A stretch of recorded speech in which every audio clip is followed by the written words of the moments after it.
ಮಾಧ್ಯಮ ಅಂತ ಬಂದಾಗ ಒಂದು ಜವಾಬ್ದಾರಿಯುತ ಸ್ಥಾನದಲ್ಲಿರುವಂತ ನಾಲ್ಕನೆಯ ಅಂಗ ಅಂತ ಕೂಡ ಕರೆಸ್ಬೋದು. ನಾವು ಒಂದು ಸುದ್ದಿಯನ್ನ ನಿಮ್ಮ ಮುಂದೆ ಇಡಬೇಕಾದ್ರೆ 10 ಸಲ ಯೋಚನೆ ಮಾಡ್ತೀವಿ, 10 ಸಲ ಚರ್ಚೆನ ಕೂಡ ಮಾಡ್ತೀವಿ. ಈ ಸುದ್ದಿ ಸರಿಯಾಗಿದ್ಯಾ, ಸುದ್ದಿಯ ವಿಚಾರವಾಗಿ ಕರೆಕ್ಟಾಗಿ ನಾವು ಮಾಹಿತಿಯನ್ನ ನಮ್ಮ ವೀಕ್ಷಕರಿಗೆ ತಲುಪಿಸ್ತಾ ಇದ್ದೀವಾ, ಇದೆಲ್ಲದರ ಬಗ್ಗೆ ನಾವು ಚಿಂತೆ ಮಾಡಿ ನೇರವಾಗಿ ಅದರಲ್ಲಿ ಸತ್ಯಾಸತ್ಯತೆ ಇದೆ ಅನ್ನೋದು ಗೊತ್ತಾದ್ರೆ ಮಾತ್ರ ನಿಮ್ಮ ಮುಂದೆ ಇಡುವಂತಹ ಕೆಲಸವನ್ನು ನಾವು ಮಾಡ್ತೀವಿ. ಯಾವುದೇ ಭಯ ಇಲ್ಲದೆ ಆ ಸುದ್ದಿಯನ್ನ ನಿಮ್ಮ ಮುಂದೆ ತರುವಂತಹ ಕೆಲಸವನ್ನ ನಾವು ಸದಾ ಮಾಡ್ತಾ ಇರ್ತೀವಿ. ಯಾರೋ ಎಲ್ಲೋ ಕುತ್ಕೊಂಡು ಮೀಡಿಯಾ ಟ್ರಯಲ್ ಅಂತ ಹೇಳ್ಬೋದು.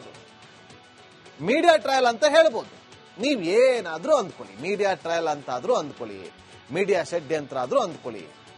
ನೀವು ಸರಿಯಾಗಿದ್ರೆ ನೀವು ಸರಿ ಅಂತೀವಿ, ಅಥವಾ ಇನ್ನೊಬ್ರು ಸರಿ ಇದ್ರೆ ಇನ್ನೊಬ್ರನ್ನ ಸರಿ ಅಂತೀವಿ, ಅಥವಾ ಇಬ್ರು ಸರಿ ಇಲ್ಲ ಅಂತಂದ್ರೆ ಇಬ್ರು ಸರಿ ಇಲ್ಲ ಸ್ವಾಮಿ ಅಂತ ಹೇಳ್ತೀವಿ. ಇದು ಷಡ್ಯಂತ್ರ ಅನ್ನೋದು ಯಾರು ಮಾಡಿದ್ರು? ಇವತ್ತು ನಮಗೇನೆ ಬೈಯುವಂತ ಕೆಲಸವನ್ನ ಮಾಡ್ತಿದ್ದಾರೆ. ಮೀಡಿಯಾ ಟ್ರಯಲ್ ಅಂತೇಳಿ ಈ ಸುದ್ದಿಯನ್ನ ನೋಡಿ, ಈಗ ಇದು ಟ್ರಯಲ್ ಅಂತ ವೀಕ್ಷಕರೇ ನಿಮ್ಗೆ ಅನ್ಸಿದ್ರೆ ನೀವೇ ಜಡ್ಜ್ ಮಾಡಿ. ಯಾರು ಟ್ರಯಲ್ ರನ್ ಮಾಡ್ತಾವ್ರೆ, ಯಾರು ರಿಯಲ್ ರನ್ ಮಾಡ್ತಾವ್ರೆ ಅನ್ನೋದು ನಿಮಗೆ ಚೆನ್ನಾಗಿ ಗೊತ್ತಾಗುತ್ತೆ. ಈ ಕ್ಷಣದ ಅತಿ ದೊಡ್ಡ ಸುದ್ದಿ ಯಾವುದು ಗೊತ್ತಾ? ರಿಪಬ್ಲಿಕ್ ಕನ್ನಡದಲ್ಲಿ ಇದೇ ಸ್ಟುಡಿಯೋದಲ್ಲಿ ಕುತ್ಕೊಂಡು ಸೌಜನ್ಯ ಭಟ್ ಒಂದಷ್ಟು ವಿಚಾರಗಳನ್ನ ಹೇಳಿದ್ರು. ಸೌಜನ್ಯ ಭಟ್ ಅವರು ಒಂದಷ್ಟು ಸುಜಾತಾ ಭಟ್ ಒಂದಷ್ಟು ಸುಳ್ಳಿನ ಕಥೆಗಳನ್ನ ಕಟ್ಟಿದ್ರು. ಅನನ್ಯ ಭಟ್ ಅನ್ನೋದು ಸುಳ್ಳು ಅಂತ ಹೇಳಿದ್ರು. ಸುಜಾತಾ ಭಟ್ ಅವರು ಓಕೆ, SIT ಮುಂದೆ ಹೋಗಿ ಎಲ್ಲವನ್ನು ಕೂಡ ಸತ್ಯವನ್ನ ಹೇಳಿದ್ದಾರೆ ಅಂತ ಹೇಳಿದ್ರು. ಇವತ್ತು ಹೇಳ್ತಾರೆ, ಬೆದರ್ಸಿ ಅಜ್ಜಿಗೆ ಈ ತರ ಹೇಳಿಸ್ಬಿಟ್ರು ಅಂತ ಹೇಳಿ. ಆಯ್ತು, ನಾವು ಬೆದರ್ಸಿ ಹೇಳಿದ್ವಿ ಅಂತ ಹೇಳ್ತಿರಲ್ಲ, ಇವತ್ತು ಅಷ್ಟೊಂದು ಜನ ನೀವು ಕಮೆಂಟ್ಗಳನ್ನ ಮಾಡ್ತಾ ಇದ್ದೀರಲ್ಲ, ಹೋಗಿ SIT ಹತ್ರ ಕೇಳಿ. ನಿಮ್ಮ ಹತ್ರ ಹೇಳಿಲ್ಲ ಅಂತಂದ್ರೆ ವರದಿ ಬರುತ್ತೆ, ಕಾಯ್ಕೊಂಡಿರಿ. ವರದಿಯಲ್ಲಿ ಏನ್ ಬರುತ್ತೆ ನಿಮ್ಗೆ ಗೊತ್ತಾಗುತ್ತೆ. ನೋಡಿ, ಸುಜಾತಾ ಭಟ್ ಅವರು ಮಗಳು ಇಲ್ಲ ಅನನ್ಯ ಭಟ್ ಅಂತ ಒಪ್ಕೊಳ್ತಾರೆ. ಯಾವಾಗ? ಅನನ್ಯ ಭಟ್ ಯಾರು ಅಂತೇಳಿ ಅದರ ಹಿಂದೆ ಬಿದ್ದಾಗ. ಅನನ್ಯ ಭಟ್ ಇಲ್ಲ ಅನ್ನೋದು ಗೊತ್ತಾದಾಗ ಒಂದು ಫೋಟೋ ಬರುತ್ತೆ. ಆ ಫೋಟೋ ಹಿಂದೆ ಮಾಧ್ಯಮದವ್ರು ಬೀಳ್ತಾರೆ. ಆ ಫೋಟೋ ಕೂಡ ಸುಳ್ಳು ಅಂತ ಆಗುತ್ತೆ. ಅದಾದ್ಮೇಲೆ ಪರೀಕ್ಷಾ ವಿಚಾರವಾಗಿ ಹೋಗುತ್ತೆ. ಅದಾದ್ಮೇಲೆ ರಿಪ್ಪನ್ಪೇಟೆ, ಬೆಂಗಳೂರು ಎಲ್ಲವೂ ಕೂಡ ರೌಂಡ್ಸ್ ಆಗುತ್ತೆ. ಅಷ್ಟಕ್ಕೆ ಸುಳ್ಳು ನಿಂತಿಲ್ಲ ವೀಕ್ಷಕರೇ. ಅಜ್ಜಿ ಮತ್ತೊಂದು ಸುಳ್ಳನ್ನ ಕಟ್ಟುಕತೆಯಂತೆ ತಟ್ಟಿ ಹೇಳಿದ್ದಾರೆ ನಿಮ್ಗೆಲ್ಲ. ನಿನ್ನೆ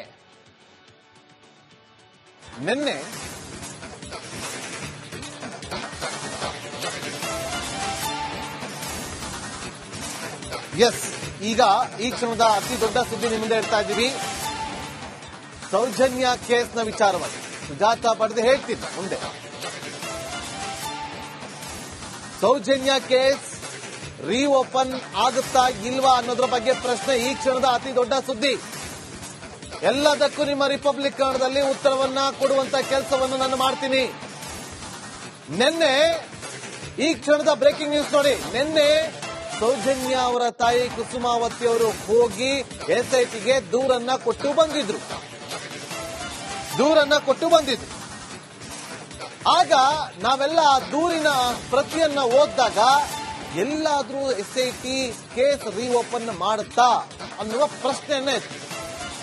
ಅದಕ್ಕೆ ಅವಕಾಶಗಳು ಇದೆಯಾ ಅಂತೇಳಿ ಅದರ ಬಗ್ಗೆಯನ್ನು ಕೂಡ ನಾವು ಚರ್ಚೆಯನ್ನ ಮಾಡ್ತೀವಿ. ಆದ್ರೆ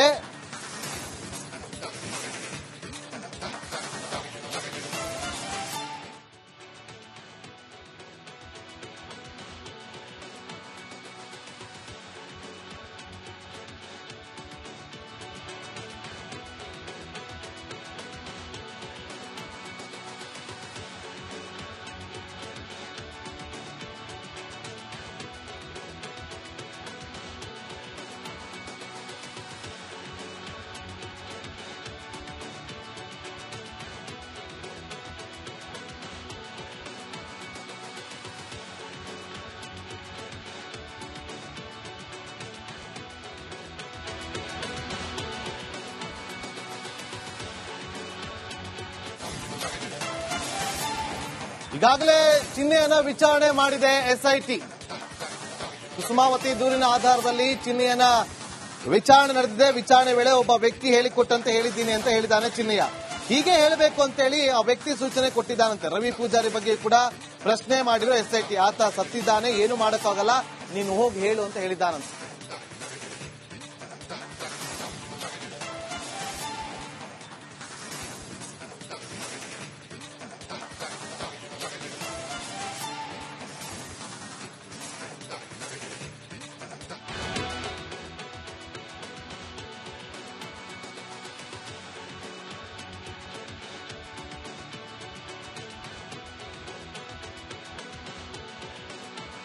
ನಿನ್ನೆ ಕುಸುಮಾವತಿಯವರು ಹೋಗಿ ಒಂದು ದೂರನ್ನ ಕೊಟ್ಟು ಬಂದರು. ಆ ದೂರನ್ನ ಕೊಟ್ಟು ಬಂದಾಗ ವೀಕ್ಷಕರೇ, ಎಸ್ಐಟಿ ಅವರು ಒಂದು ನಿಮಿಷನೂ ಕೂಡ ಆಲೋಚನೆ ಮಾಡಲಿಲ್ಲ.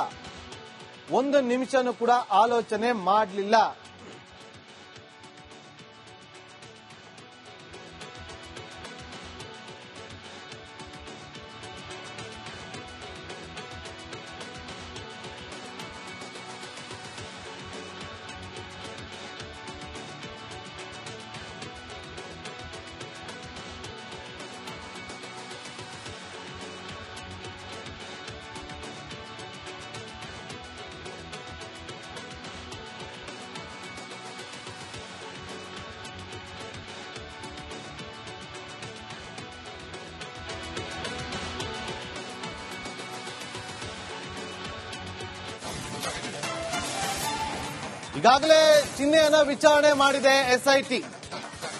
ಕುಸುಮಾವತಿ ದೂರಿನ ಆಧಾರದಲ್ಲಿ ಚಿಹ್ನೆಯನ್ನ ವಿಚಾರಣೆ ನಡೆದಿದೆ. ವಿಚಾರಣೆ ವೇಳೆ ಒಬ್ಬ ವ್ಯಕ್ತಿ ಹೇಳಿಕೊಟ್ಟಂತೆ ಹೇಳಿದ್ದೀನಿ ಅಂತ ಹೇಳಿದಾನೆ ಚಿಹ್ನೆಯ. ಹೀಗೆ ಹೇಳಬೇಕು ಅಂತೇಳಿ ಆ ವ್ಯಕ್ತಿ ಸೂಚನೆ ಕೊಟ್ಟಿದ್ದಾನಂತೆ. ರವಿ ಪೂಜಾರಿ ಬಗ್ಗೆ ಕೂಡ ಪ್ರಶ್ನೆ ಮಾಡಿರೋ ಎಸ್ಐಟಿ. ಆತ ಸತ್ತಿದ್ದಾನೆ, ಏನು ಮಾಡೋಕ್ಕಾಗಲ್ಲ, ನೀನು ಹೋಗಿ ಹೇಳು ಅಂತ ಹೇಳಿದ್ದಾನಂತೆ.